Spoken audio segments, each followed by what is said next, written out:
Bismillahirrahmanirrahim. Assalamualaikum warahmatullahi wabarakatuh. Innal hamdalillahi nahmaduhu wa nasta'inuhu wa nastahdihi wa nastaghfiruh wa na'udzu billahi min syururi anfusina wa min sayyiati a'malina.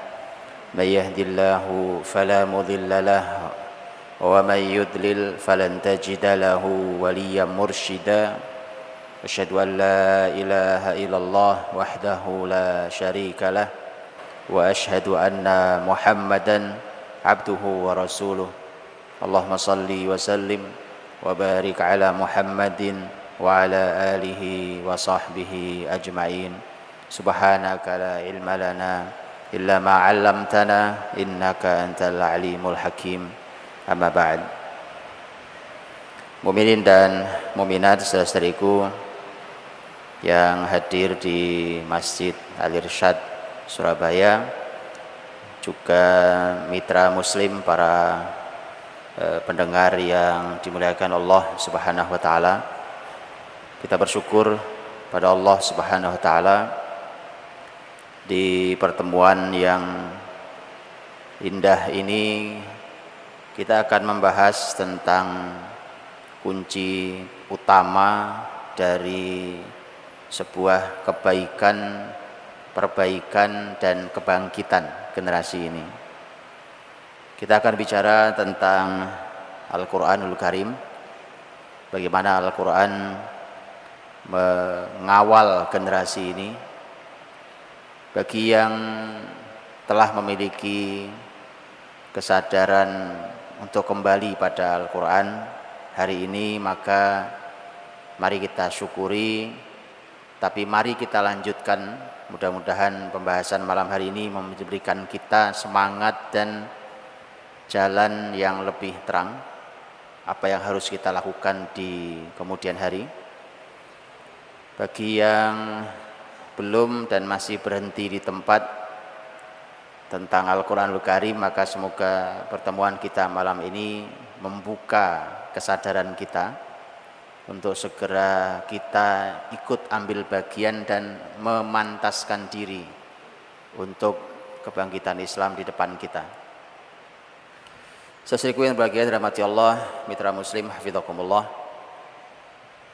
Saya ingin mengawali tentang pembahasan ini dengan ayat yang sering kita bahas, kita dengar, karena semuanya berawal dari situ.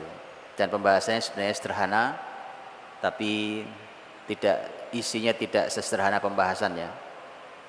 Allah Subhanahu wa taala ketika mengutus Rasul Muhammad sallallahu alaihi wasallam, dan kita tahu Nabi hadir di sebuah zaman yang disebut oleh Quran sebagai zaman jahiliyah. Jahiliyahnya sudah merata di semua tempat dan rata di semua bidang kehidupan, rata. Kalau kita mau bicara pakai bahasa kita hari ini, kita akan mengatakan sepertinya sudah tidak ada solusinya. Sudah saking sumpeknya kita, sudah suntuknya kita dengan keadaan yang semua serba tidak nyaman bagi orang beriman. Tapi sekaligus ini jadi pelajaran bahwa karenanya kalau di bumi ini semua serba terbatas, wong bumi juga hanya setitik debu dibandingkan semesta ini. Maka kalau tidak ada solusi di bumi, langit tidak pernah lelah memberi solusi. Dan memang ketika tidak ada solusi di bumi, manusia ini tugasnya mencari solusi di langit. Karenanya ketika Nabi naik ke Gua Hira itu, yang membuat Nabi naik ke Gua Hira 3 Ramadan Nabi naik ke Gua Hira sampai dapat wahyu pertama. Yang mendorong beliau untuk naik ke sana adalah kegelisahan. Gelisah melihat umatnya. Dari Gua Hira itu bisa terlihat aktivitas masyarakat Mekah, masyarakat Quraisy dan masyarakat Mekah. Terlihat dengan semua kebodohan mereka, dengan kejahiliahan mereka, dengan kerusakan mereka, terlihat dari atas Jabal Nur itu, sehingga makin lelah orang beriman melihat semua keadaan itu. Ketika Nabi berharap solusi, apa yang Allah berikan? Wahyu pertama kali. Solusinya adalah wahyu, solusinya adalah Al-Quran. Kurikulum yang Allah berikan kepada Nabi atas semua kegelisahan beliau sebagai orang yang bersih untuk memperbaiki umat ini ternyata hanya Al-Quran. Satu lagi yang Nabi sampaikan di dalam hadis beliau mengatakan, inni utitul Qur'ana wa mithlahu ma'ahu. Aku ini oleh Allah diberi Al-Quran dan diberikan yang semisal dengan Quran, bersama Quran itu. Artinya ada dua berarti sekarang. Ada Quran dan satu lagi adalah yang semisal dengan Quran, dan itulah yang disebut para ulama sebagai hadis Nabi sallallahu alaihi wasallam. Dua hal itulah yang menjadi kurikulum. Kurikulum perbaikan generasi. Nabi SAW mendidik para sahabatnya dengan kurikulum itu. Begitu dua kurikulum itu dididikkan di segelintir sahabat, segelintir orang, ditelateni oleh Nabi 1, 2, 3, terus begitu ditelateni. Toh modal sahabat di Mekah dengan modal sahabat di Madinah, jadi yang mengawali membuka Mekah dan membuka Madinah, jumlahnya hampir sama, tidak banyak di awal. Kisarannya sekitar paling 6 orang, 5-6 orang. Dan itu artinya bahwa jumlah generasi yang sedikit secara angka itu menjadi banyak dan besar dengan kualitasnya. Dan kualitas generasi itu adalah kualitas dengan Al-Quranul Karim. Saudaraku yang dirahmati Allah, mitra muslim yang berbahagia, kita akan coba untuk melihat bagaimana Quran itu supaya nanti kita tahu apa yang harus kita lakukan. Dan itu yang paling penting. Apa yang dilakukan Quran terhadap generasi itu yang dididikkan oleh Nabi SAW, dipanggil satu-satu didik oleh Quran. Nabi tidak punya kurikulum lain. Cuma dua tadi itu. Bukan antum tidak boleh belajar kurikulum lain, bukan. Kurikulum lain itu sepanjang dia adalah jelmaan dari dua kurikulum itu, justru itu hasilnya yang harus dipelajari. Yang menjadi masalah kan ketika kita belajar semua ilmu, berbagai ilmu dipelajari, yang dua kita lewatkan. Padahal ini adalah sumber dari semua hal yang kita bisa saksikan, yang mengawal kebesaran muslimin di bumi ini. Allah Subhanahu wa taala menyampaikan tentang Al-Qur'an sebenarnya juga dengan dua hal saja. Jadi kalau ditanya apa tugas kita terhadap Quran itu, teman-teman dirahmati Allah, setelah kita mengimaninya ada dua hal saja. Al-Jumu'ah ayat 2. Walladzi ba'atsa fil ummiyina rasulan minhum yatlu 'alaihim ayatihi wa yuzakkihim wa yu'allimuhumul kitaba wal hikmah wa in kanu min qablu lafi dhalalim mubin. Dialah Allah yang telah mengutus di masyarakat yang ummi, buta huruf. Jadi awalnya kita tahu bahwa Allah SWT justru mengutus Nabi terakhir itu di masyarakat yang terbelakang secara ilmu pengetahuan. Teman-teman bisa membayangkan masyarakat yang buta huruf, kita saja hari ini memerangi buta huruf. Itulah keadaannya, jadi sudah jahiliyah buta huruf pula. Jadi tugasnya luar biasa. Dan kita semua tahu nanti bagaimana Al-Quran mampu mengangkat masyarakat yang serendah itu menjadi pemimpin bumi. Masyarakat yang ummi, seorang Rasul, Allah utus seorang Rasul dari mereka, yang tugasnya adalah membacakan bagi mereka ayat-ayat Allah, mensucikan mereka, mengajarkan ilmu Alkitab dan mengajarkan ilmu Al-Hikmah. Dahulu mereka dalam kesesatan yang nyata. Itu Al-Jumu'ah ayat 2. Kalau Anda gabungkan dengan Al-Baqarah 151, Maka ada tambahan yang menarik di ujung kalimatnya. Ya, ada tambahan yang menarik di ujung kalimatnya. Allah Subhanahu wa taala berfirman, "Kama arsalna fikum rasulam minkum yatlu 'alaikum ayatina wa yuzakkikum wa yu'allimukumul kitaba wal hikmah wa yu'allimukum ma lam takunu ta'lamun." Tugasnya Rasul sama, sesuai dengan yang di surat Al-Jumu'ah tadi ada 4 tadi. Cuma di dalam Al-Baqarah ini ketambahan 1. Bukan tugas Rasul, tetapi Allah memberikan bonusnya. Allah memberikan ilmu yang belum pernah kalian ketahui sebelumnya. Itu poin yang terakhir ya. Jadi 4-nya sama. Membacakan ayat Allah, mensucikan jiwa mereka, mengajarkan ilmu Alkitab, mengajarkan ilmu Al-Hikmah, ditambah 1. Yang kelima adalah wa yu'allimukum ma lam takunu ta'lamun. Mengajarkan ilmu apa saja yang kalian belum tahu ilmunya. Oke. Di situ teman-teman rahmati Allah, maka luar biasa artinya. Bermula dari tilawatul Quran, kalau Al-Jumu'ah berakhirnya dengan hilangnya kesesatan. Wa in kanu min qablu lafi dhalalim mubin. Artinya begitu orang masuk ke Quran, maka target utamanya adalah kita ini sudah ada di jalan yang benar.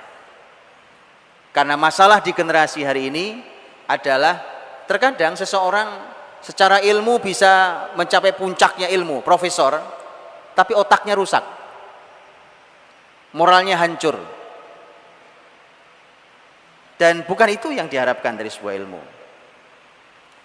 Kemudian kalau yang di Al-Baqarah adalah setelah keluar dari ketersesatan yang nyata itu, maka yang di Al-Baqarah adalah kalian perlu ilmu apa saja akan Allah ajarkan. Jadi perlu ilmu apa saja. Hari ini kita perlu solusi banyak hal. Ada banyak sekali permasalahan di kehidupan kita. Begitu kita perlu solusinya, kita perlu ilmunya. Ilmu yang kalian belum tahu itu akan Allah ajarkan. Tapi jalan pintunya ini. Tilawatul Quran, tazkiyatun nafs, ta'limul kitab, ta'limul hikmah. Itu jalannya. Baik. Kita ingin mendalami hal ini sampai pada titik keyakinan agar kita bergerak tentang generasi ini. Teman-teman rahmati Allah. Di 2 ayat itu, sebenarnya ada ayat yang lain, masih ada 2 ayat lagi yang lain. Tapi cukup dengan 2 itu. Bahwa dengan 2 ayat itu pembahasan tentang Al-Quran ada 2.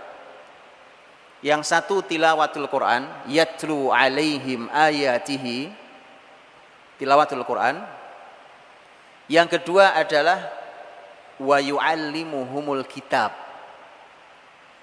Yang pertama membacakan Al-Quran kepada mereka, pada anak kita, generasi kita. Yang kedua mengajarkan kepada mereka ilmu Alkitab. Itu 2. Jadi sebenarnya cuma 2 itu tugas kita terhadap Quran itu. Setelah kita imani, kita masuk ke dalamnya dengan 2 cara. 1 tilawatul Quran, yang kedua belajar ilmu Al-Quran. 2 inilah yang mau saya dalami pada malam hari ini. Sampai nanti kita sampai pada titik, semoga sampai pada titik sebuah keyakinan, dan keyakinan itu sangat cukup untuk kita masuk ke dalamnya. Sesuai dengan rahmati Allah SWT. Tilawatil Quran itu membaca Al-Quran. Ayatnya bunyinya yatlu alaihim. Jadi Nabi yang membacakan pada mereka. Yatlu alaihim. Jadi dibacakan pada mereka. Jadi kalau kata ala alaihim, kata ala itu sebenarnya dari posisi atas, betul ya? Kata ala itu artinya di atas. Yatlu alaihim, jadi membacakan atas mereka. Jadi kita duduk begini seperti diguyur air dari atas dengan ayat-ayat Allah SWT. Begitu aktivitas rutinnya. Membacakan ayat, jadi yang membacakan adalah gurunya, membacakan kepada murid-muridnya ayat. Karena saking seringnya dibaca, maka sang murid pun bisa membaca. Di awal membacanya adalah dengan meniru bacaan gurunya.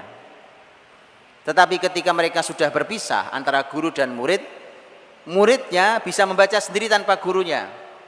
Padahal di zaman Nabi tidak ada mushaf Quran seperti kita hari ini. Tidak ada mushaf yang kita bawa, apalagi aplikasi Quran hari ini tidak ada bisa. Itu artinya terkandung di dalam kata tilawah ada hafal Al-Quran. Jadi kalau teman-teman mau bertanya tentang di mana adanya menghafal, di dalam kata tilawah. Karenanya dahulu literatur kata tilawah di bahasa Arab di awal-awal dahulu, arti tilawah artinya bukan cuma membaca. Kalau membaca bayangan kita buka mushaf, sekarang kita baca, nggak perlu hafal. Sampai hari ini sebenarnya masyarakat Arab masih menggunakan bahasa itu.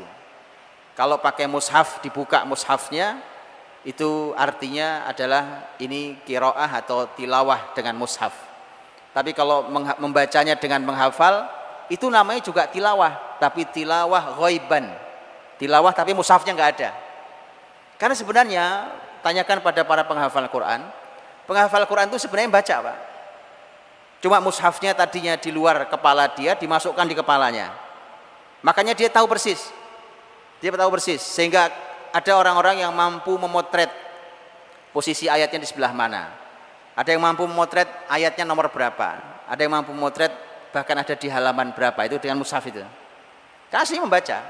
Begitu persis kayak kita, begitu selesai satu halaman, dia selesai, dia buka halamannya, itu orang yang lagi membaca Quran menghafal itu atau imam umpamanya, itu juga kebuka juga itu.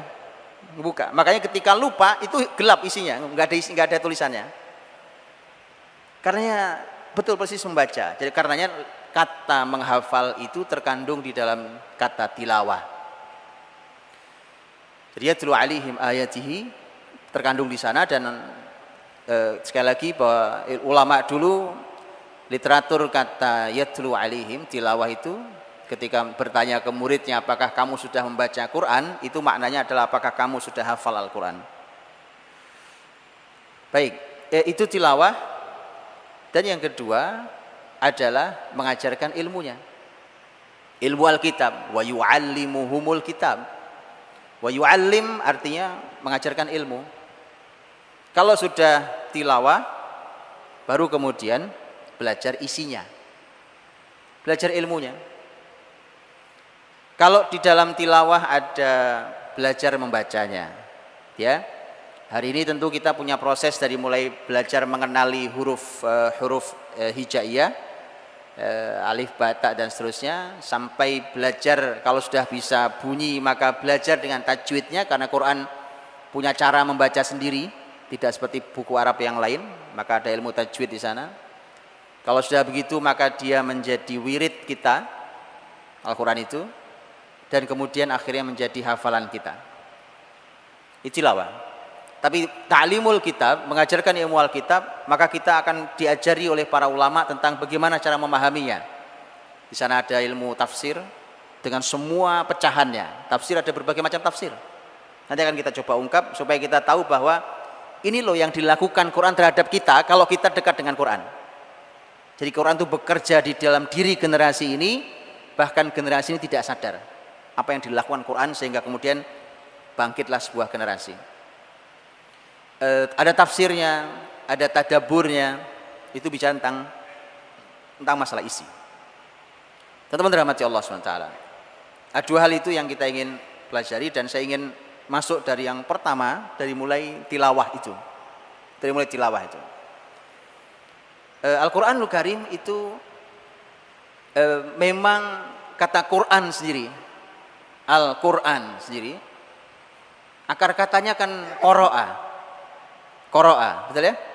Maka satu, dia inline dengan kata pertama yang dikenalkan oleh Allah pada Rasulnya, Iqra, bacalah. Maka itu artinya begini, coba lihat, zaman Nabi ketika bacalah, tidak ada yang bisa dibaca zaman dulu, karena tidak ada buku.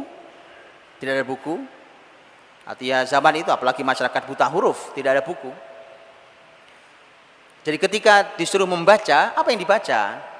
Yang dibaca pertama kali adalah Al-Quranul Karim. Karenanya harus Al-Quran dibaca dulu. Jangan sampai kita sudah membaca apa saja tapi belum membaca Al-Quranul Karim.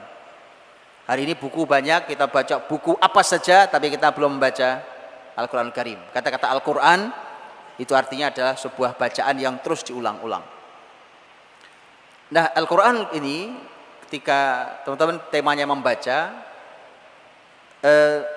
di dalam ilmu membaca itu pasti namanya orang membaca itu pasti dengan mulutnya, dengan lisannya. Itu ilmu besar sendiri hari ini. Namanya orang belajar membaca itu dari mulai mengenal huruf hijaiyah. Huruf hijaiyah itu karakter di dalam huruf bahasa Quran. Kita semua tahu, teman-teman yang belajar tajwid tahu bahwa ada makharijul huruf umpamanya. Huruf itu keluarnya dari sebelah mana? Ada yang di ujung bibir sini sampai di tenggorokan sampai ke sini, gitu ya. Jadi mulut ini penuh dengan huruf. Mulut kita ini.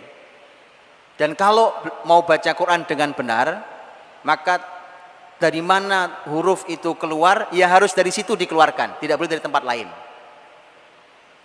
Maka itu dipelajari, jadi harus sangat detail. Maka yang baru belajar tajwid pertama-tama itu suka mijitin mulutnya, Pak. Karena pegel dia. Sudah berkali-kali salah terus, berhenti dulu, ya, suruh mangap-mangap dulu sama mulutnya. Subhanallah, teman-teman, itu baru makharijul huruf. Belum lagi tema sifatul huruf. Punya sifat huruf itu.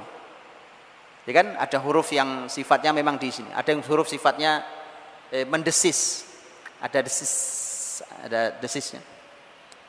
Teman-teman, itu saja ya, itu ternyata memiliki manfaat yang luar biasa hari ini. Dari situ saja. Umpamanya dari sisi kesehatan, kesehatan. Subhanallah, teman-teman dirahmati Allah. Kesehatan, lihatlah, saya pernah bincang dengan seorang ahli kesehatan, dia menjelaskan supaya saya mudah paham karena saya tidak paham ilmunya tentang kesehatan. Dia jelaskan dengan mudah ke saya. Dia katakan, coba lihat Bang. Itu dokter, itu kalau la qadarullah terjadi serangan jantung gitu, itu salah satunya adalah diletakkan obat di bawah lidahnya, disuruh nekan dengan lidahnya, gitu ya. Kenapa di situ tempatnya? Kenapa di situ tempatnya? Kenapa di situ? Dan dia harus tekan dengan lidahnya itu, obat ditekan dengan lidahnya. Karena tadi, bayangkan orang baca Quran itu. Ini sebenarnya menantang teman-teman yang senang dengan dunia kesehatan. Nantangin antum supaya antum melakukan sesuatu.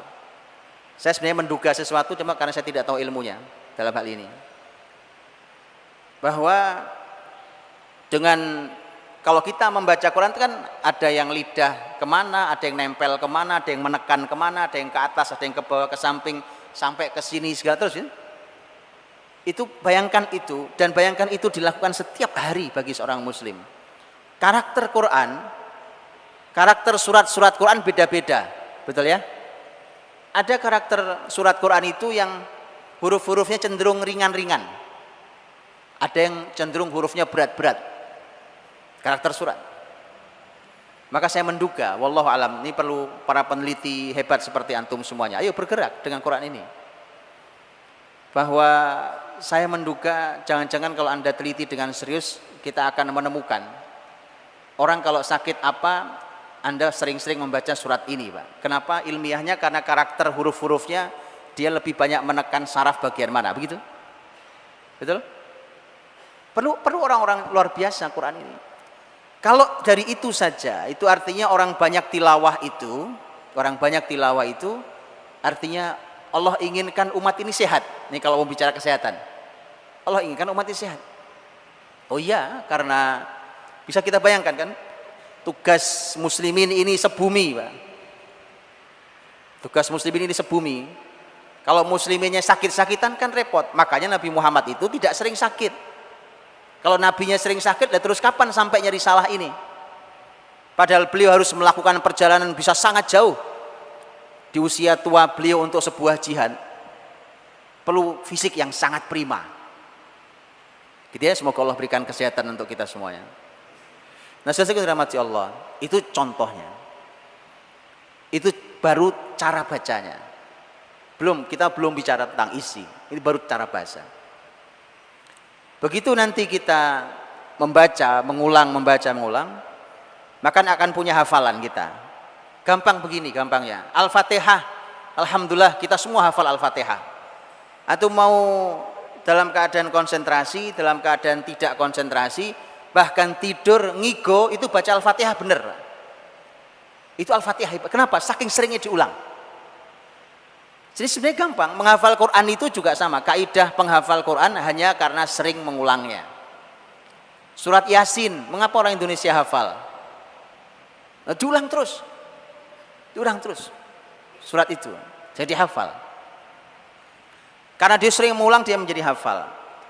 Dia letakkanlah Quran itu di dalam otaknya, dalam kepalanya. Ini otak kita ini, Pak, isinya saraf-saraf yang ini makhluk Allah yang luar biasa, Pak. Tanyakan ke teman-teman ahli saraf ya, di dunia kedokteran. Salah satu kedokteran yang memang perlu konsentrasi yang luar biasa adalah yang ahli neurologi, ya kan, ahli saraf. Dia harus kecil-kecil kayak batik gitu kan. Apalagi kalau sampai harus bedah saraf. Bisa bayangkan itu diisi oleh cahaya Allah SWT, oleh Al-Quranul Karim, dan penelitian tentang manfaat Quran terhadap otak manusia, kecerdasan manusia itu sudah sangat amat banyak. Dia berefek karena cara berpikir kita berefek pada keputusan kestabilan jiwa kita dan segala macam. Itu juga dalam Al-Quran disebutkan juga sangat banyak sekali, dan sudah disebutkan sangat banyak juga oleh banyak penelitian para ilmuwan hari ini. Nah, saudaraku dirahmati Allah, para mitra muslim hafizakumullah. Ketika kita melihat tentang tema bacaan, di sana juga nanti kita akan mendapatkan, ini sebagiannya akan masuk diisi, yaitu dari sisi bahasa. Nah, yang dibaca, ya kita bacakan bahasa Arab. Al-Quran itu bahasa Arab. Makanya kemudian kitab suci, kalau teman-teman pinjamlah umpamanya minjam Injil punya teman-teman Nasrani gitu ya, teman-teman pinjam Injil. Itu tidak ada bahasa aslinya. Betul ya? Kalau bahasa Indonesia ya bahasa Indonesia, kalau bahasa Jawa ya Injil bahasa Jawa gitu. Tapi kalau Quran tidak boleh. Quran itu harus ada bahasa Arabnya. Kalau mau diterjemah ke bahasa apapun, letakkan di sampingnya atau di bawahnya. Kan begitu. Dan yang kita baca yang itu. Kalau ini untuk memahaminya. Artinya kemudian, begitu orang membaca sesuatu yang tidak dipahaminya, kan nggak paham. Tidak paham. Kemudian lahirlah anak-anak penghafal Al-Quran itu. Makanya Imam Ibnu Jauzi rahimahullah ta'ala di muqaddimah buku beliau Al-Hath ala talab al-hifdzil ilm, perintah untuk menghafal ilmu, beliau mengatakan di muqaddimahnya bahwa dahulu mengapa masyarakat Bani Israel menyembah Uzair. Kalau orang Nasrani mengatakan Al-Masih putra Tuhan, kalau Yahudi mengatakan, Bani Israel mengatakan bahwa Uzair putra Tuhan. Ya, mengapa mereka dahulu menyembah Uzair? Itu kata Imam Ibnu Jauzi, karena Uzair itu anak kecil, anak-anak yang di usia anak-anaknya dialah satu-satunya orang yang hafal Taurat. Yang lain nggak ada yang hafal Taurat. Bahkan pemimpin agama mereka tidak hafal Taurat. Ini ada anak kecil hafal Taurat. Kemudian mereka kaget dan mereka mengatakan, kok bisa anak kecil hafal Taurat? Maka itu diduga kuat. Karena ahli ilmu saja tidak hafal Taurat. Ini kok ada anak kecil hafal Taurat, maka pasti dia anaknya Tuhan yang menurunkan Taurat ini. Maka disembahlah dia sebagai anak Tuhan. Bisa kebayang apa tidak? Kalau orang Bani Israel yang dulu nyembah Uzair hidup zaman sekarang, ya, maka mereka akan kaget. Loh, kita ini berarti banyak sekali anak Tuhan hari ini. Karena Al-Quranul Karim dihafal sama anak kecil-kecil. Tapi itu ternyata benar.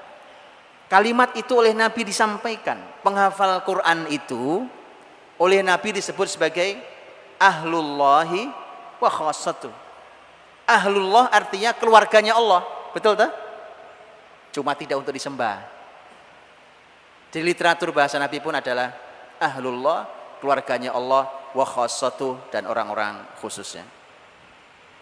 Bismillah, alhamdulillah, wassalatu wassalamu ala rasulillah wa ba'd. Saudaraku yang dimuliakan Allah subhanahu wa ta'ala, para pendengar mitra muslim yang dimuliakan Allah, kita masuki yang poin kedua dengan yang sudah kita bahas tadi dengan tema bahasa, karena ini tema besar sendiri, yaitu kalau tadi bicara tilawah, ini bicara isi ilmunya. Dan nanti kita lihat apa yang dilakukan Quran di tubuh generasi ini. Ketika sudah akrab dengan tilawahnya, dan tilawah itu adalah salah satu fungsinya adalah untuk masuk ke tema tazkiyah, pensucian jiwa. Orang ketika rajin baca Quran, maka dia mensucikan jiwanya. Begitu dia belajar ilmu Alkitab dengan suci jiwa itu, maka ilmu itu bermanfaat dan imannya semakin nambah. Dan ilmu Al-Quran, teman-teman dirahmati Allah, itu sebenarnya diringkas dengan satu poin temanya, yaitu katanya, itu artinya mukjizat.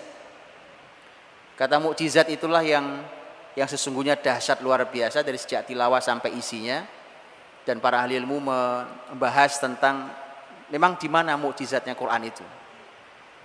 Di sebelah mana ada mukjizatnya. Dan setiap zaman, subhanallah, setiap zaman Allah menghadirkan mukjizat Quran yang baru yang tidak ada di zaman sebelumnya. Luar biasa. Saya berikan contoh di zaman kita hari ini. Karena tema mukjizat, karena mukjizat itu dihadirkan Allah fungsinya untuk i'jaz. I'jaz dari kata ajiz. Ajiz itu arti aslinya adalah lemah. I'jaz itu artinya melemahkan. Mukjizat itu artinya adalah sesuatu yang melemahkan. Jadi mukjizat itu dihadirkan Allah fungsi memang untuk melemahkan musuhnya. Memang itu fungsinya.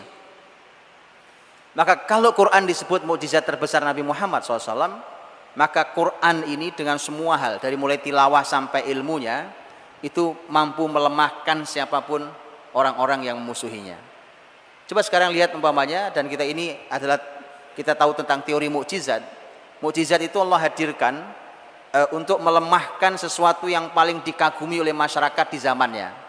Karenanya ketika masyarakat Fir'aun itu sangat kagum dengan tema sihir, tukang sihir banyak di mana-mana, Fir'aun dikelilingi oleh ribuan tukang sihir, maka mukjizat Nabi Musa itu model-modelnya kayak yang dipahami oleh tukang sihir, tapi tukang sihir tahu bahwa itu bukan sihir. Itu mukjizat. Ketika zaman Nabi Isa alaihissalam, masyarakatnya lagi gandrung dengan dunia kedokteran, maka Allah hadirkan mukjizat Nabi Isa itu seperti kedokteran, tapi dokter tahu itu bukan dunia kedokteran, gitu ya. Karena kan kita tahu mukjizat Nabi Isa, bisa orang buta bisa melek kembali, penyakit yang tak disembuhkan bisa disembuhkan dengan izin Allah SWT. Quran, dari sekian banyak mukjizat Nabi Muhammad, ketika Quran disebut yang terbesar, itu ketika Quran ini hidup dari mulai zaman Rasul sampai zaman nanti, maka artinya di setiap zaman dengan kebanggaan zaman masing-masing itu dilemahkan dan bisa dikalahkan oleh Al-Quran. Hanya itu memerlukan para ahli Quran untuk memunculkannya. Saya berikan contoh. Hari ini lagi ramai dibahas di dunia kemukjizatan Al-Quran yang disebut dengan al-i'jaz ar-raqmi atau al-adadi, kemukjizatan angka dalam Quran. Itu sekarang sedang baru tumbuh sebenarnya. Ya belum terlalu lama ilmunya. Dia usianya masih belum terlalu lama, hitungannya mungkin baru puluhan tahun, dan belum matang. Belum matang itu artinya dia sedang merambah terus naik, tapi masih sangat banyak pertanyaan yang belum bisa dijawab. Tapi yang pasti dari sejak awal bahwa ini mengagumkan. Semua ini kalau kita sebut kebetulan, semuanya serba kebetulan, tidak ada yang kebetulan. Karena ini mukjizat. Para ilmuwan Islam mulai menghitung banyak hal dalam Quran. Dan ternyata Quran itu kalau dihitung pakai angka, Pak, itu ternyata susunan angka-angka yang sangat presisi. Yang sangat detail dan tidak ada yang meleset. Luar biasa angka-angka itu. Hanya kemudian ketika angka itu tersusun, umpamanya Dr. Abdul Daim Al-Kahil contohnya, karena bahkan di Beliau punya sudah lama, beliau punya web itu webnya kahil7 angka 7.com. Kenapa muncul 7 itu karena beliau menulis buku judulnya Isyraqat Raqam Sab'ah fil Qur'anil Karim. Tentang angka 7 dalam Quran, itu sudah lama buku ini. Buku ini yang mendapatkan penghargaan Dubai Internasional untuk kategori Al-Qur'anul Karim. Dan memang beliau keahliannya bukan tafsir. Beliau ini keahliannya beliau ini orang, seingat saya orang teknik. Orang teknik, maka dia akrab dengan angka gitu. Kemudian dia meneliti sekian tahun lamanya angka 7 dalam Quran. Kalau dibuka bukunya, teman-teman, dan itu buku diuji oleh para ahli ilmu Islam dari berbagai macam keahlian, dari mulai ahli tafsir. Kenapa? Karena memang untuk memahami Quran tidak asal orang nemu angka terus dikotak-atik sendiri, ya itu namanya otak-atik namanya. Tapi ada ilmu tafsir, pakem, kawaid, kaidah-kaidahnya tidak boleh dilanggar. Maka dicek dulu oleh para ahli tafsir, benar nggak caramu menyimpulkan itu, mengambilnya. Begitu sudah benar, dicek oleh para ahli yang lain, termasuk ahli matematika. Dan buku itu mendapatkan penghargaan di Dubai Internasional kategori Al-Qur'anul Karim. Ini ilmuwan Suriah. Teman-teman dirahmati Allah. Jadi angka itu di buku itu kalau teman-teman buka, itu akan sangat banyak deretan angka. Angka itu banyak jumlahnya, itu deretan-deretan angka. Dari hasil beliau melihat Quran, kemudian muncul dengan perkalian, dengan pembagian, dengan apa segala macam. Yang muncul di pertanyaan saya adalah, ini deretan angka ini mestinya menghasilkan sesuatu, cuma belum. Bahwa ini adalah apa, kita tidak tahu. Ini perlu generasi, mungkin kalau tidak kita satu generasi lagi, untuk tahu ini apa ini deretan angka ini apa ini. Itu baru muncul di zaman kita sekarang. Sebelumnya tidak ada ilmuwan zaman dahulu, para ulama tafsir zaman dulu, zaman Tobari, zaman Ibnu Katsir, zaman yang kita kenal. Hari ini mulai masif dibahas tentang tema itu. Mengapa? Karena hari ini zaman yang orang terkagum-kagumnya dengan angka. Semua hal diangkakan, betul? Semua dinilai pakai angka. Lo coba bayangkan teman-teman. Kalau ini bisa hitung angka, 1, 2 botol angka, ini 2 gelas angka gitu ya. Ada 2 gelas, dikurangi 1 jadi 1. Bayangkan yang tidak bisa diukur angka, kita coba ukur pakai angka. Makanya muncul pertanyaan, kamu bahagia apa tidak?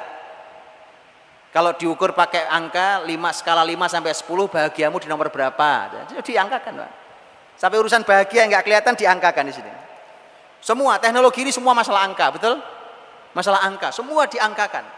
Jadi hari ini orang lagi terkagum-kagum dengan angka, dan ini baru tumbuh bibitnya. Ternyata Quran juga mampu bicara angka, dan dia mukjizat. Pasti mampu mengalahkan semua itu, hanya perlu para ilmuwan Islam yang besar. Kalau bukan kita, ya anak kita mudah-mudahan. Ya, cuma kita harus mulai mengangkat mereka, mengantarkan yang lebih tinggi daripada kita. Itu cuma contoh. Maka Allah menghadirkan, karena ini mukjizat, menghadirkan di setiap zaman ilmu baru dengan Al-Quran ini. Ini bukti bahwa Quran bukan buatan manusia. Karena kalau buatan manusia itu gini teman-teman, kalau buku buatan manusia itu, antum tahulah buatan manusia, buku buatan manusia itu bahkan penelitian hebat, diteliti oleh pakar, itu nggak lama datang penelitian baru, dikoreksi dan dibuang. Nah, itu ilmu manusia aslinya, itu karakter ilmu manusia. Tapi ilmu Allah, ini kitab suci udah 15 abad usianya, bukan dikoreksi, justru dia datang dengan ilmu-ilmu yang baru. Nah teman-teman, hafizakumullah jami'an. Saya ingin masuk dari tema bahasa tadi, karena bahasa adalah salah satu pembahasan yang sudah sejak ilmuwan Islam dahulu, para ulama tafsir dahulu. Karena memang dengan turun Quran, dengan turun bahasa Arab, nanti silakan saya minta teman-teman buka tafsir Ibnu Katsir. Ketika Imam Ibnu Katsir menjelaskan tentang mengapa ini surat Yusuf, dalam surat Yusuf Allah berfirman tentang di awal mulainya alif lam ra tilka ayatul kitabil mubin Inna anzalnahu Qur'anan Arabiyyan la'allakum ta'qilun. Sesungguhnya kami turunkan Al-Qur'an ini yang dengan menggunakan bahasa Arab, semoga kalian berakal. Sehingga kemudian muncul kalimatnya kok kelihatannya gimana begitu rasanya ya, karena diturunkan dengan berbahasa Arab, semoga kalian berakal. Muncul pertanyaan, dua pertanyaan. Satu, memangnya kalau tidak bahasa Arab kita nggak berakal gitu? Dan apa hubungannya? Itu yang kedua. Apa hubungannya antara Quran yang berbahasa Arab dengan penekanan bahasa Arab itu? Quran yang berbahasa Arab dengan berakal. Imam Ibnu Katsir menjawabnya dengan sangat baik di dalam tafsirnya. Silakan dibuka nanti dan silakan ditadaburi, direnungi hal itu. Ya teman-teman.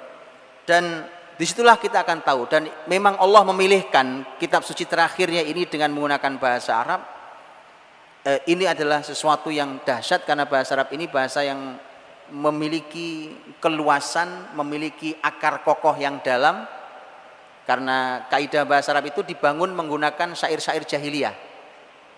Jadi kaidah-kaidahnya pakai syair jahiliyah yang sangat lama usianya, sehingga kokoh sekali. Nah itu kemudian dijaga oleh Quran sampai hari ini. Karena kalau teman-teman pergi ke negara-negara Arab, tidak usah antara orang Saudi sama orang Mesir yang kalau ngomong nggak saling paham. Ngakunya ngomong bahasa Arab. Orang Saudi katanya ngomong bahasa Arab, orang Mesir katanya bicara pakai bahasa Arab, orang Aljazair juga ngomong pakai bahasa Arab. Tapi kalau ngomong antara mereka nggak paham, tidak saling paham. Mengapa? Karena mereka pakai bahasa pasaran setempat. Semakin kaidah bahasa mereka mendekat ke Quran, maka saling paham sesama mereka. Jadi benar bahwa Quran itu adalah bahasa yang menyatukan semua Arab hari ini. Kalau tidak ada Quran, mereka tidak akan bersatu dengan itu. Karena sesama, kok jangankan gitu, jangankan begitu. Saya pernah berbincang dengan seseorang dari Aljazair. Dia mengatakan, jangankan beda negara, kami di Aljazair Utara dengan Aljazair Selatan, itu kalau masing-masing berbincang pakai bahasa pasaran masing-masing, saling tidak paham. Padahal katanya pakai bahasa Arab gitu. Gitu ya. Saya tidak tahu kalau bahasa Arab Surabaya kayak apa, saya kata itu. Jangan-jangan nggak bisa dipahami juga. Saya tidak tahu. Tapi tadi semakin kaidahnya mendekat ke Quran, maka semua saling paham. Dari manapun. Bahkan kita berbincang, kita orang Indonesia pun berbincang, mereka paham kita paham mereka. Teman-teman dimuliakan Allah SWT. Bahasa itu menjadi tema mukjizat besar sendiri dari sisi bahasa. Sangat dalam. Makin kesini juga makin dikupas makin dalam oleh para ilmuwan Islam dari sisi bahasa. Ada, teman-teman nanti bisa cek di internet, di stasiun televisi namanya Nil, ada Nil Ats-Tsaqafah. Jadi ada stasiun televisi Mesir namanya Nil TV. Itu dinaikkannya tahun 2014. Ada dialog cukup panjang, dialog dengan seorang perempuan. Dia tinggalnya di Amerika, ya tentu dengan gaya Amerikanya, tapi orang Mesir aslinya. Namanya perempuan, namanya dokter, namanya Suhair, siapa namanya saya lupa. Ini beliau ini pakar. Dia dosen di Amerika, dia pakar linguistik. Dia dosen linguistik tentang bahasa. Dia menyampaikan di situ tentang kehebatan muslimin dengan bahasa Arab dan bahasa Qur'annya. Dia menceritakan begini. Anak-anak di Amerika, kata dia, anak-anak di Amerika itu ketika mereka masuk sekolah, anggap umur 3 tahun gitu ya, umur 3 tahun, mereka sudah menguasai sekitar 16.000 kosakata dalam kosakata harian bahasa mereka. Tapi anak-anak Arab, karena bahasa yang dipakai bahasa pasaran untuk bincang, bahasa pasaran itu miskin kosakata. Anak-anak Arab di usia yang kurang lebih sama hanya menguasai 3.000 kosakata. Jadi bandingkan 16.000 dengan 3.000 kosakata. Oke. Ini nanti memang ada hubungan kuat antara bahasa dengan kebesaran, Pak. Oh iya, lihat Allah berfirman, "Wa ma arsalna mir rasulin illa bilisani qaumi." Allah tidak mengutus seorang rasul kecuali dengan lisan kaumnya. Lisan kaumnya. Jadi para rasul itu sangat pakar di bahasa kaumnya. Termasuk Nabi Muhammad SAW. Maka kemudian beliau katakan, kemudian beliau menyebut buku, yang buku ini juga sudah pernah dibahas tahun 2007, kemudian oleh beliau tahun 2015 di Kuwait juga buku ini dibahas kembali oleh seorang penulis. Buku ini judulnya Militan Islam. Penulisnya namanya Godfrey Jason. Kabarnya buku ini sempat lama dilarang untuk keluar. Karena buku ini mengungkap tentang apa yang dilakukan oleh penjajah Prancis dan Inggris ketika menjajah wilayah Islam. Kan wilayah-wilayah Afrika itu kan dijajah Prancis. Inggris masuk bahkan sampai ke tetangga kita di Malaysia gitu ya. Nah, kalau ke sini kebagiannya Belanda dan lain sebagainya. Itu Prancis dan Inggris itu disebutkan bahwa mereka meneliti, karena mereka begitu masuk ke wilayah Islam, tentu wilayah Islam saat itu di bawah Turki Utsmani, gitu ya, karena itu wilayah Turki Utsmani. Mereka coba masuk ke wilayah Islam yang di bawah Turki Utsmani itu, sulit sekali ditaklukkan muslimin itu. Karena sulit ditaklukkan, maka mereka mencoba melihat memang apa sih rahasia kekuatan mereka, itu diteliti. Dari mulai Samudra Atlantik sampai India, Pak. Disebutkan begitu penelitiannya. Sepanjang itu diteliti untuk dilihat apa kelebihannya muslimin ini sebenarnya. Kenapa susah sekali ditaklukkannya. Maka kemudian disimpulkan. Salah satu kesimpulannya adalah bahwa muslimin ini punya kemampuan bahasa yang sangat tinggi. Anak-anak sejak awal, bahkan sejak usia 5 tahun, 6 tahun, 7 tahun, mereka sudah punya kemampuan kosakata yang sangat tinggi. Apa kosakata tinggi itu? Yaitu Al-Quranul Karim. Al-Quran itu diajarkan rata di lembaga pendidikan yang oleh muslimin diberi nama Al-Katatib. Al-Katatib. Di Katatib itu diajarkanlah Quran. Al-Quran diajarkan. Dan di dalam Quran, lihat teman-teman, di dalam Quran itu bukan ribuan, bukan belasan ribu kosakata, tapi puluhan ribu kosakata. Puluhan ribu kosakata. Ada yang mengatakan sampai sekitar 70-an ribu kosakata. Anak-anak muslim yang belajar Quran itu, maka dia sangat kaya dengan kosakata. Dan itu dipelajari dari kecil. Dari kecil dipelajarinya. Kaya dengan kata-kata, begitu kaya dengan kosakata itu.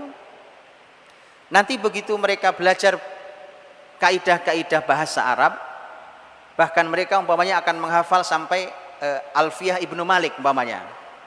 Itu disampaikan oleh Dr. Suhair ini. Alfiyah Ibnu Malik dihafalkan dengan kaidah, ada 1000 bait syair yang bicara tentang tata bahasa Arab.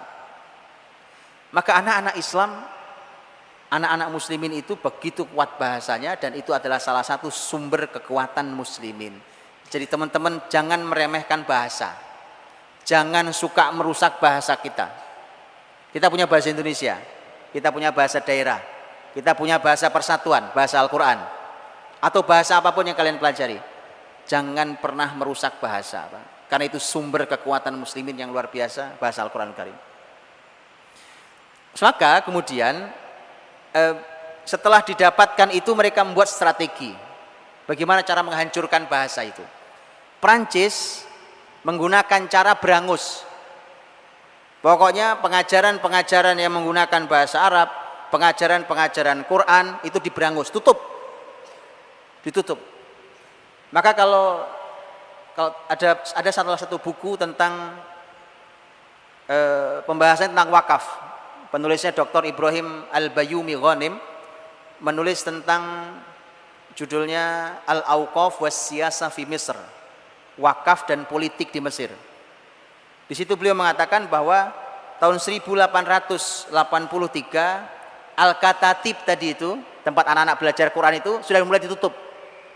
1883. Itu sudah mulai ditutup. Lihat ya.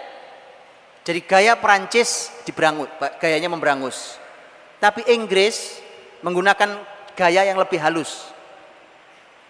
Bagaimana caranya? Dia buatkan isu di masyarakat, dibentuk image di masyarakat, dibuatkan sekolah itu 3 level. 3 level. Level yang paling rendah, gitu ya, atau yang paling tinggi.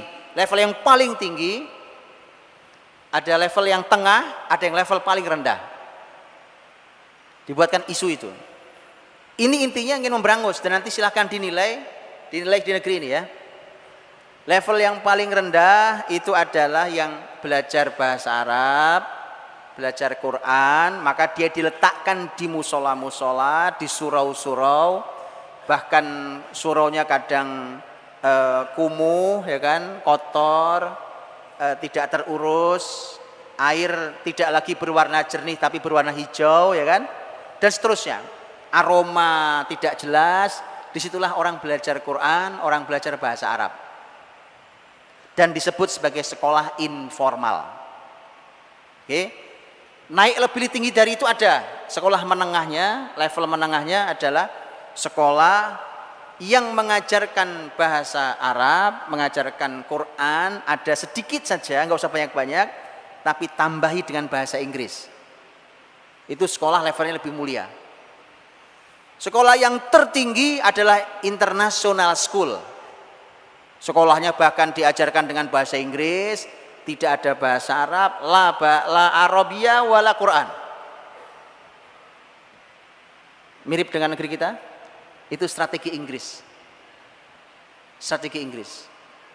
Dengan itu akhirnya terbentuk di image muslimin, teman-teman, bahwa orang kalau belajar Quran, orang kalau belajar bahasa Arab itu levelnya rendah sekali.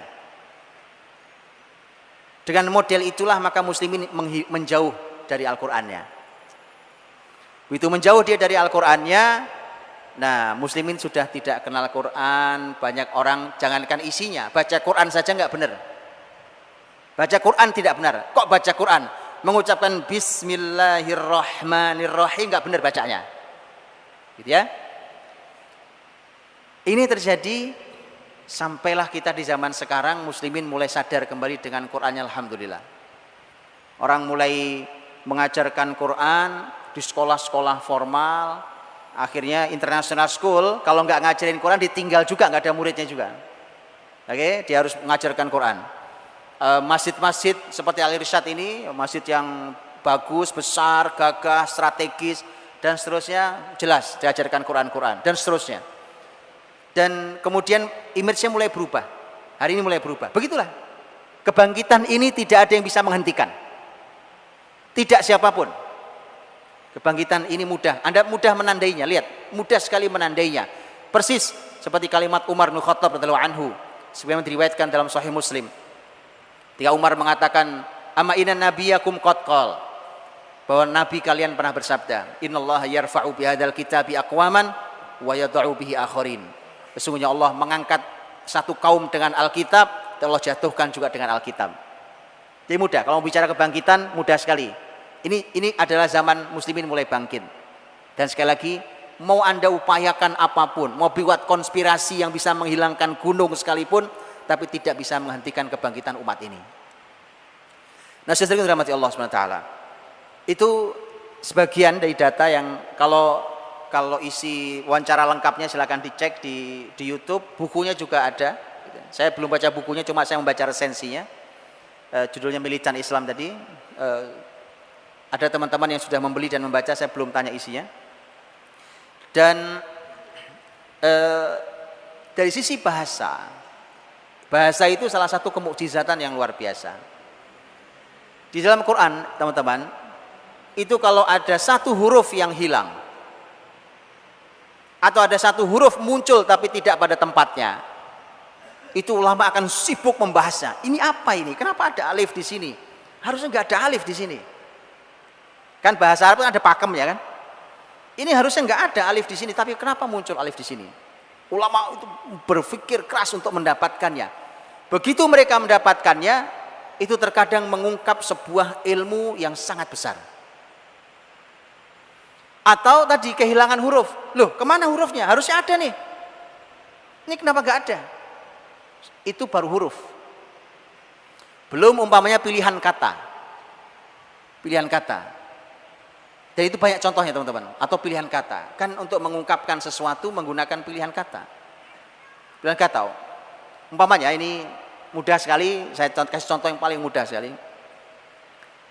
Kita hafal surat An-Naba. Ketika Allah SWT berfirman, wa anzalna minal mu'sirati ma'an thajjaja, gitu ya.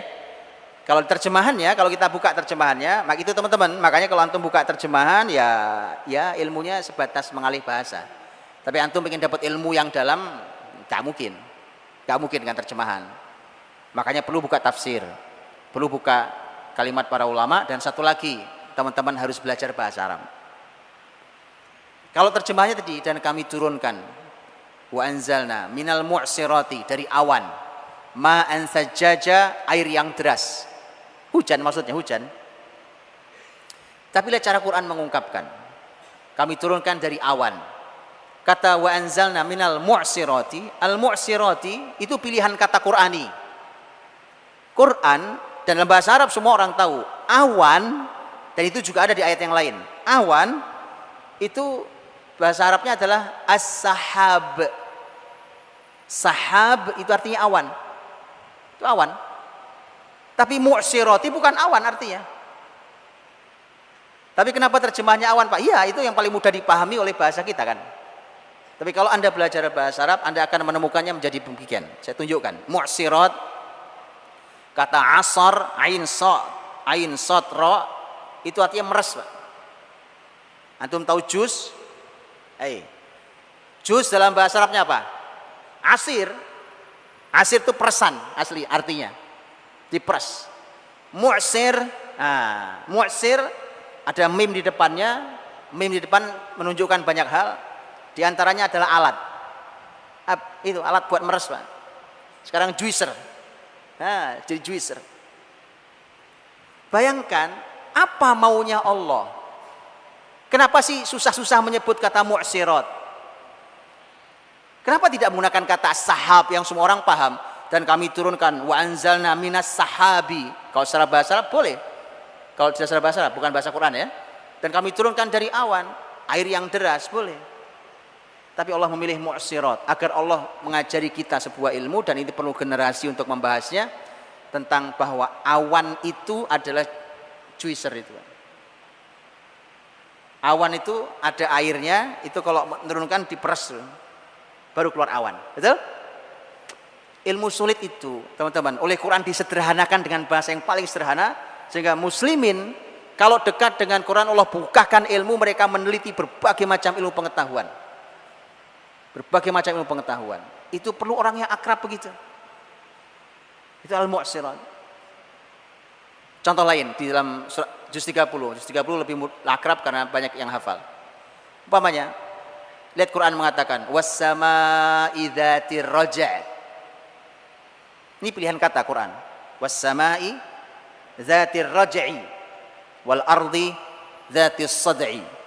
Was-samaa'i dzatir raja', demi langit. Allah bersumpah demi langit. Demi langit dzatir raja', terjemahannya di kita langit yang menurunkan hujan. Padahal kata was-sama'i demi langit, dzatir raja', ar-raja' artinya bukan hujan. Bukan hujan. Hujan itu bahasa Arabnya al-matar, hujan. Atau kalau mau pakai air tadi katanya ma'an sajjaja, menggunakan kata air. Atau ma'an mubaraka, air yang diberkahi. Itu hujan. Tapi ar-raja', ra jim ain, itu bukan air artinya.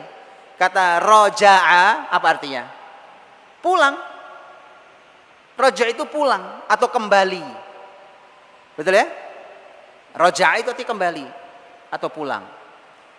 Was-samaa'i dzatir raja', dan langit itu ternyata punya kemampuan mengembalikan.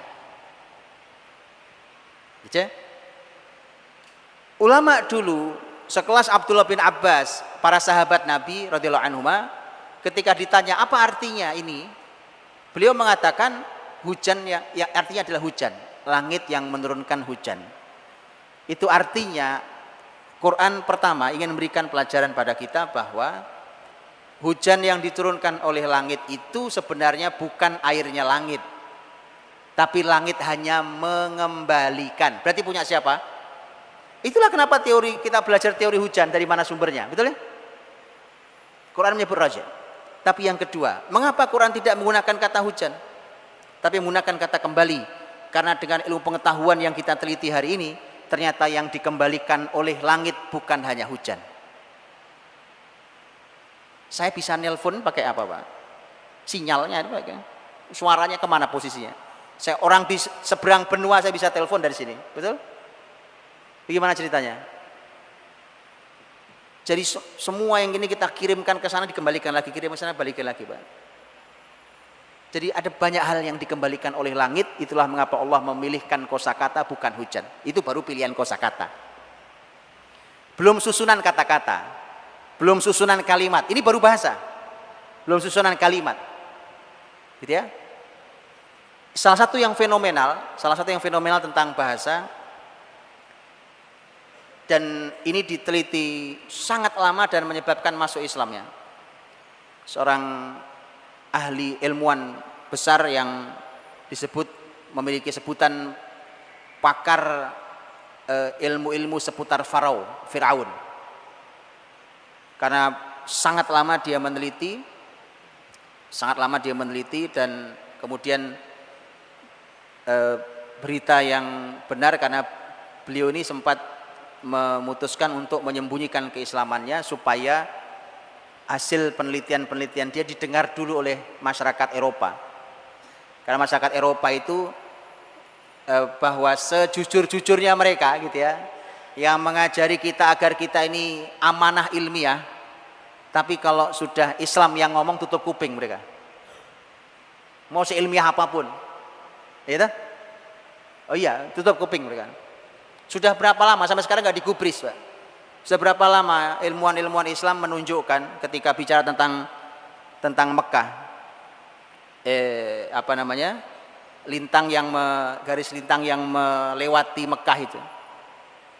Makanya kalau teman-teman punya kompas itu, jarum kompas itu nggak lurus utara selatan, betul ya? Dibikin miring gini, Pak. Agak miring sedikit miring. Karena dipaksakan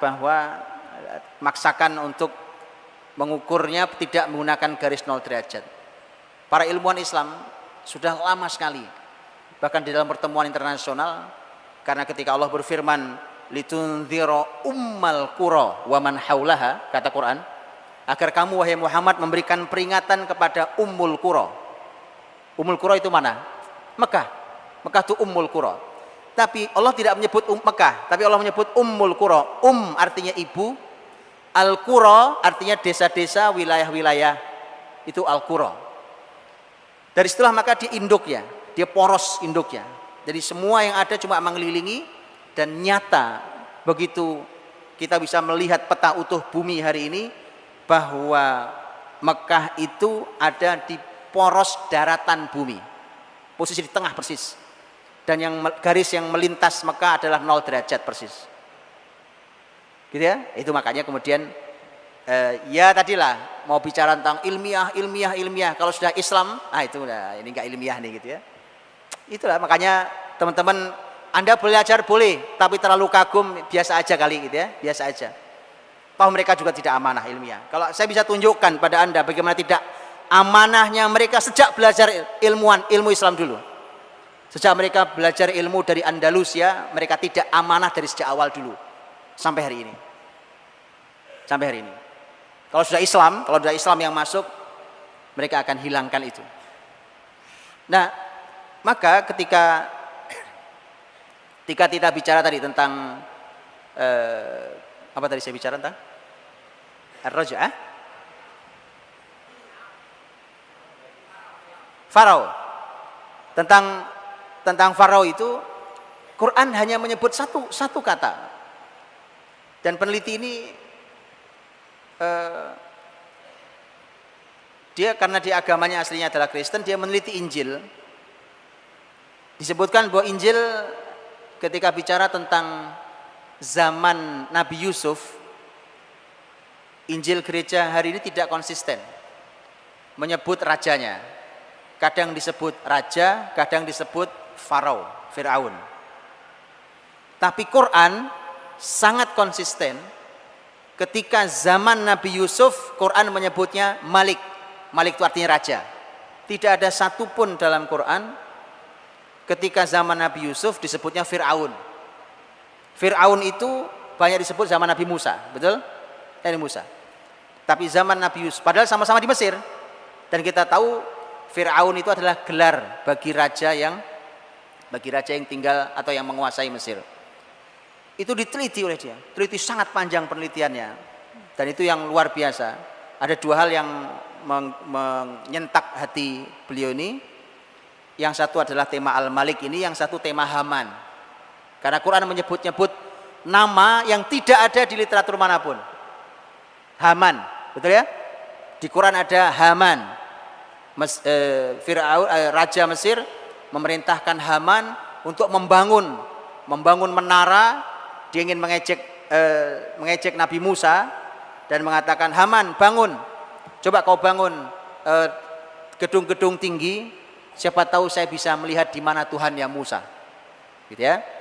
Jadi Haman itu tidak ada. Haman itu dicari di literatur manapun tidak ada. Bahkan itu berpeluang untuk menuduh Quran. Quran menghadirkan nama fiktif. Begitu diteliti sekian panjang bertahun-tahun lamanya itu, ternyata ajaib. Ditemukanlah bahwa yang benar adalah Quran, karena ternyata raja ketika Nabi Yusuf ada di Mesir itu rajanya tidak berhak mendapatkan gelar Firaun, karena Firaun itu adalah gelar raja yang menguasai Mesir yang aslinya dari bangsa Kipti. Tapi kalau dari bangsa selain bangsa Mesir, maka dia tidak berhak menyebut dirinya sebagai Firaun, maka disebutnya raja. Raja zaman Yusuf alaihissalam disebutkan namanya Raja Heksos, dan dia bukan berasal dari asli orang Mesir. Jadi kata Malik saja yang konsisten Quran dengan kata Malik dan tidak pernah mengungkap kata Firaun, itu ternyata ingin mengungkap sebuah zaman yang itu baru bisa diungkap dengan penelitian bertahun-tahun lamanya. Ya, begitu bicara Haman juga gitu, diteliti, nggak ketemu di mana Haman ini siapa gitu. Quran bicara tentang ketika memerintahkan untuk membangun bangunan, perintahnya ke Haman. Ternyata begitu diungkap ketemu dengan semua tulisan yang terukir di dinding itu, ketemu Haman. Oh ini Haman. Ternyata Haman itu memang kalau di kita menteri PU-nya Pak, pekerjaan umum itu. Pantas dia disuruh bangun sama Firaun tuh. Kerjaan bangun ke Haman. Jadi teman-teman dirahmati Allah, satu kata dalam Quran itu bisa mengungkap dan perlu diungkap, bahkan bisa bertahun-tahun lamanya. Bayangkan generasi akrab dengan Quran dan mengenali semua karakter ini. Kalau babnya cuma pinter doang mah pasti pinter Pak. Kalau cuma pinter doang ya, pasti pinternya. Mungkin kayak begini coba. Lihat cara ngungkapnya, lihat ngupasnya. Begitu dalamnya dikupas. Bahkan Quran menantang untuk diteliti. Dan seterusnya. Kalau babnya cuma pinter-pinter.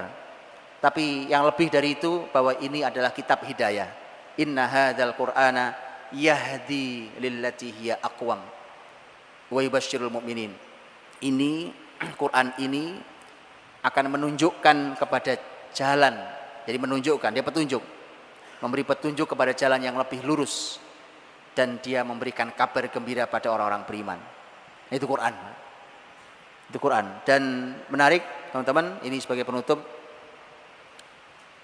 ayat ini, inna hadzal qur'ana yahdi lillati hiya aqwam wa yubasysyirul mu'minina alladziina ya'maluna ash-shalihati anna lahum ajran kabira. Ayat ini ada di dalam surat Al-Isra. Nanti silakan dibuka. Surat Al-Isra.